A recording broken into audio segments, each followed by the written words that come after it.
This episode is sponsored by BetterHelp. October 10th is World Mental Health Day, and this year we are saying thank you to therapists. BetterHelp therapists have helped over 5 million people worldwide on their mental health journeys. That's millions of stories and millions of journeys. Behind each one of them is a therapist who showed up, listened, and helped someone take that next step forward.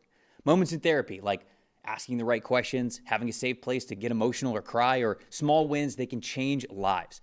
This World Mental Health Day, BetterHelp is honoring those connections and the therapists who make them possible while showing how easy it is to get guidance from a licensed therapist online with BetterHelp. I've been doing therapy for over 2 years and I couldn't recommend it enough. It's helped me so much with relationships with my friends, families, even myself. It's helped me understand myself better, and it's just made for such a better life. It really has. With over 30,000 therapists, BetterHelp is the world's largest online therapy platform, having served over 5 million people globally. And it works with an average rating of 4.9 out of 5 for live sessions based on over 1.7 million client reviews. This World Mental Health Day, we are collaborating with those therapists who have helped millions of people take a step forward. If you're ready to find the right therapist for you, BetterHelp can help you start that journey. Our listeners get 10% off of their first month at BetterHelp.com/PFF. That's BetterHelp, HELP.com/PFF. 49ers and the Buccaneers. Tampa Bay wins this one 30-19. Top 5 graded players that we had for the Bucs in this one. Jamel Dean, their cornerback at the top of the list with a 90.1 overall grade. And then rookie cornerback Jacob Parrish right behind him with an 85.4. Wide receiver Cameron Johnson, star in this game, 83.7. He was a stud for them, and they needed it with Emeka Egbuka and Mike Evans and Chris Godwin down. They needed somebody to step up, and Cameron Johnson absolutely did. Offensive tackle Charlie Heck filling in for Luke Gedeke. He had a 72.0 overall grade, and then defensive tackle Vita Vea, number 5 on the list here for him with a 71.3. Baker Mayfield in this game, it wasn't perfect, but he had those heroic moments once again. 76.9 overall grade. On San Francisco's side of things, offensive tackle Colton McKivitz with an 81.8 at the top of the list. Wide receiver Kendrick Bourne, a 75.4. Tight end Jake Tonges with a 73.5. Offensive tackle Trent Williams, a 71.0. Defensive tackle Jordan Elliott, a 69.0. And then Mac Jones in this one, a 69.2. Stat that told the story, Dalton. All right, so I'm going to talk about pass protection, really more so leaning in the Bucs angle here. Baker Mayfield was only sacked once, and it was really a coverage sack, nobody open, holding the ball. Mac Jones sacked 6 times. You're going to get more into that with Todd Bowles on that side. I think, obviously, Baker Mayfield's great. We could talk about Baker Mayfield all live long day, right? Because, he's the most fun guy in football right now. He might be what do you think? Would you give him the MVP through 6 weeks? All things considered? Fully biased, yeah. Oh, okay, that's true. I shouldn't ask you that. I should have got a group poll from the guys before I just asked you, and you're yeah, okay. I don't know. Anyway. He's up there. He's in the top 3 or 4. Yes, he's in the conversation. All things considered. He's getting invited to the New York ceremony, yes. Oh, wow. Okay. That's right. We do have a ceremony for that, too, don't we? He already won the Heisman, too, so wow. It counts anyways. How many guys have done both? I need the pop quiz. Ooh, on that, how many guys have won a Heisman and an MVP? Did Derrick Henry win an MVP? Well, Lamar. Oh, yeah, good call. Is one. We'll get on that. We need Max. Derrick Henry didn't. We need Max on that. Derrick Henry didn't win an MVP. I don't think so. Joe Burrow hasn't won one. Yet, Eli says. Yeah. As we hear from the production suite. We'll get on that. We'll figure I'm going to Google that. Yeah, you talk about sacks. But either way, I think the big thing you're seeing with the Bucs. Now, they keep losing receivers left and right and needing guys to step up, and they're doing that. But the stability you're starting to get, at least on one side of the offensive line, with Tristan Wirfs back in, with Ben Bredesen back at left guard, with Graham Barton back at center, you're starting to see the pass protection get better, right? When Tristan Wirfs was out, this was a bottom 5 pass blocking team. The last 2 weeks, 76.1 pass blocking grade, 3rd best in the NFL. So what you're getting now is that even if the receivers are dropping like flies, because Emeka Egbuka had to leave this game early, and we already know they don't have McMillan, they didn't have Godwin this week, they don't have Mike Evans for maybe a couple more weeks. They're finding guys to step up on the outside, but the biggest thing is that Baker Mayfield is clean in the pocket, and even when he's not, he's taking off scrambling and making big-time runs and picking up first downs with his legs. So I think the fact that this offensive line, that Tristan Wirfs now starting to look 100%, Graham Barton more comfortable back at center, Ben Bredesen back at guard, the right side, they're still waiting on Luke Gedeke, and right guard's just going to kind of be a thing all year, but good enough in this game on that side. I think that's a huge development for me in this game, is the Bucs offensive line is starting to look the way it was supposed to at least it's going to be like that. Hopefully when you get 4 of the projected 5 starters with Gedeke getting back soon. But no, they were really good in this game. And the Niners just, without Nick Bosa, they lack any sort of consistent pass rush. Bryce Huff's been solid, but the young guys aren't giving him much in the pass rush. 7 players in NFL history, by the way, have 7? won. Wow. Paul Harnig in the 50s and 60s. O.J. Simpson, Earl Campbell, Marcus Allen, Barry Sanders, Cam Newton, and Lamar. Wow, it didn't happen for a quarterback until Cam Newton. Wow. Yeah. Jeez. That was, 2015? It didn't happen for a quarterback till 2015. That's crazy to me. Okay, I want to talk about the stat that told the story being how in his bag Todd Bowles is this year. And for as much as I have complained at times about Todd Bowles as a head coach when it comes to clock management and timeout usage and when to be aggressive and when to not be aggressive when it comes to punting versus field goals versus going for it. I've complained about those things throughout the early parts of Todd Bowles' tenure as a head coach. He is one of the best defensive minds in football. And I thought he did another excellent job adjusting in this game in particular. He did so against Jalen Hurts. Remember, he blitzed Jalen Hurts in the first half of that Eagles game that they played earlier this season because that has been a kryptonite for Jalen Hurts when they have played against him in years past. They blitzed him a lot in the first half. Jalen had the answers for it. And so instead, what did they do in the second half? They rushed 3 and they dropped 8. And Jalen had no idea what to do, and he went 0 for 8 passing, and he had a terrible passing grade. Now, the Eagles obviously still won the game, but it was an excellent halftime adjustment from Bowles.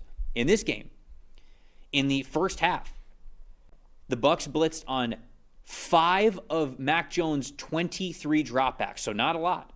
And when they blitzed, Mac Jones had just a 30.9 passing grade. So they didn't blitz a lot, but when they did, it was very, very impactful. In the second half, okay, they blitzed on 11 of his 25 dropbacks, so at a much higher clip, almost a 50% clip there, and he had a 74.4 passing grade when he was blitzed once again. So it is the Bucs' ability on the defensive side of the football to recognize things that are happening in the first half and have tangible answers for them in the second half that makes this a really good coaching staff for where this team is, especially on the defensive side of the ball. So Todd Bowles, just a hat tip to him. He has been excellent at being able to see things happening in the first half and knowing what adjustments to make in the second half, because that is not always a guarantee. I think a lot of fans, a lot of people who do podcasts like this one, whatever, everybody likes to yell about halftime adjustments. Well, they didn't make any halftime adjustments. Where were the halftime adjustments? And a lot of times, these coaching staffs, they don't have it. They don't know. The game plan was the game plan. They had a game plan going into this game, and they probably think, no, we just need to execute the game plan better. I don't know if halftime adjustments really happen the way that fans think that they do. But in Tampa, specifically on the defensive side of the ball, they do have the ability to execute a lot of halftime adjustments. And this was another example of it, and I think it's a reason why they were able to bring the 49ers offense to a halt in some regard and win this game. My most impressive in this one, Payne Durham. You talked about, who was that? Mitchell Evans, who was fantastic at run blocking. Payne Durham in this game, 95.7 run blocking grade. He was really effective as I've heard it be called the snapper, but essentially a split zone blocking play where the tight end on the opposite side of the line of scrimmage is coming behind the offensive line and blocking the end man on the line of scrimmage, who is left open as the rest of the offensive line is shifting towards the play side. It's his job then to block the defensive end and create that cutback lane if that's the direction that the running back wants to go. And a well-executed split zone blocking play that's often where you get the most reward. But you can't execute that unless you have a tight end that really knows how to block the end man on the line of scrimmage. Payne Durham was excellent at doing that in this game, and he had a very high impactful run blocking grade because of it. I mentioned that 95.7 run blocking grade. That was a key part of them being able to run the ball in the right situations. And so it was great to see him be involved in that way and just have that sort of impact as a blocker for them. I was really impressed with that one. Something I want to note before I get to my most impressive on what you're talking about with the blitzes. So when the Bucs don't blitz this year, they're 25th in pass rush grade. They are 17th in pressure rate, so relatively an average team when they send 4. When they do blitz, they have the most total pressures and the second highest pressure rate. I think it was behind Buffalo, and they don't. He knows how to dial it up too. Absolutely, it's the timing. It's just when to do it on certain third downs and knowing how to sequence it, like you mentioned, drive to drive, quarter to quarter, half to half. I think Todd Bowles is doing a really good job of that, and that's really what you worry about. And then even look, I think they've been better this year than they were last year at sending 4. I think Hassan Reddick has been a big part of that. Yaya Diaby, obviously, I thought Vita Vea was a monster in this game on the inside. He made life hell for the interior for San Francisco. So, no, I mean, you've got this Bucs team dialing it up in all different directions. And then you look at my most impressive, this receiving core. I mean, you've got wide receivers 5, 6, and 7 out there. And you're making things happen anyway. Cade Otton also at tight end with another solid game, 50 yards. Sterling Shepard made a huge play late in the game to really start to seal it for him. Tej Johnson with the 45-yard touchdown. Cameron Johnson is more out of nowhere than anybody. Right. An 82 receiving grade with a touchdown in this game. And we've seen in past weeks he's a dangerous returner, too. He's a dangerous punt returner. Baker Mayfield's making it happen with scraps. It's unbelievable. Any other team down to their 5th and 6th and 7th receiver, I mean, they're in panic mode. They're not scoring. And yet this team is still finding ways to score 30 points with a crew like this because they have the pass pro. Obviously, the defense is good. And then just Baker Mayfield just making it happen. It's unbelievable. I mean, that they won a game, and most of it was Cameron Johnson and Tej Johnson and Sterling Shepard. That's ridiculous stuff.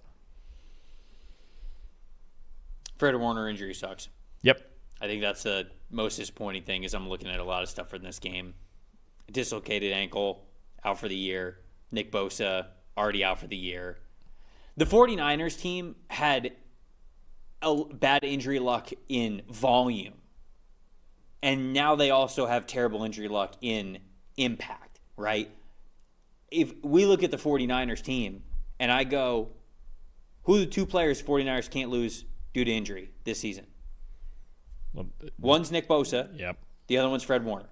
And you can flip them if you want. I would argue Nick Bosa is number 1 simply because in Robert Saleh's defense, it doesn't work unless you have at least one guy who really knows how to get after the passer, and they don't have anybody other than Nick Bosa. So I would have told you it's Nick Bosa and it's Fred Warner because Fred Warner is the best middle-of-the-field player in the NFL, no question about it. Both of those guys are done for the year.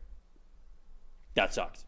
There's no other way around it. This one might be, because we've talked about this before, clearly the best linebacker in football. I love Bobby Wagner and Demario Davis and Zach Baun and several other guys, but Fred Warner is unquestionably the best linebacker in football. And you look this might be the straw that breaks the camel's back here, because they've been battling through injuries and Kittle. I don't think they're going to be a terrible team because they'll get a little bit healthier, right? They'll get Kittle back. In theory, they'll get Brandon Ayuk back. I'm looking at this now because Tatum Bethune is going to be starting for Warner. They have so many guys that are in like their first 3 years in the NFL that are playing significant snaps on this defense, and Warner was the glue that held this together. Mm-hmm. I mean, they've got 5 rookies that are playing snaps for them. They've got several second-year guys, including Tatum Bethune now, who's going to step in, and he was okay in this game, but this might be the one that breaks it. Yeah. Because he's the best linebacker in football, one of the very few that can run, defend, and he's arguably the best coverage linebacker in football. He probably is.